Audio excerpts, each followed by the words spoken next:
Malamig na hangin sa gabing maulan. Ko'y naakit sa bundok na ito. Ganda. Ganda ng bundok dito. O, diba? Wala tayong kasama ngayon, guys. Baka pwede nyo akong samahan ngayon. Ating nilibutin ang bundok.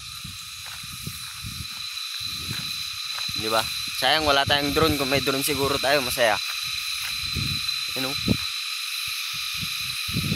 Ang saya-saya dito. Ang lakas ng hangin. Sakit pa ng pako. Pilay yata. Diba? Mahilig ka rin ba sa gubat o sa bundok kagaya ko? Halika na. Maglakad. Walang motor dito. Ano ba yun? Ang sakit na ng paa ko. Talalakad.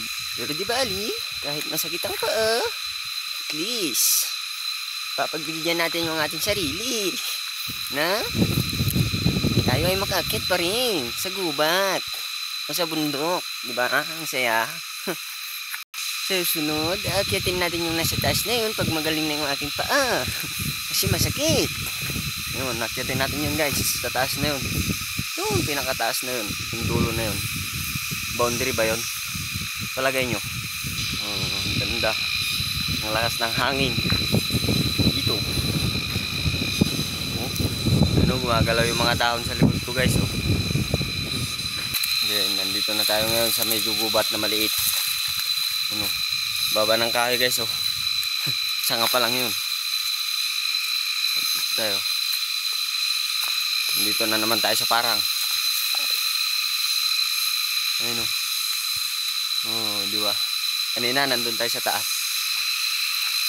Ayun, pababa na tayo. Pauwi na tayo, guys. Hindi ko mapigilan pagmasdan ng kagubatan. Dahil nagagandahan ako dito. Diba? Sa gubat. Papasok tayo sa gubat, guys.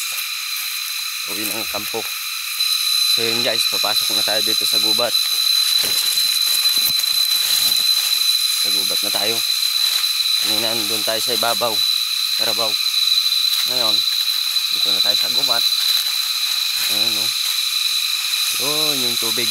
Kailangan natin uminom ng tubig. Nauuhaw na ako. Dito na ako. Sabay tayo.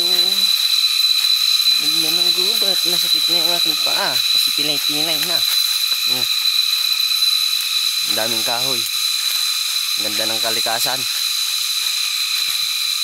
Diba? So hanggang doon na lang, guys. Bye bye. Ingat palagi. God bless you all.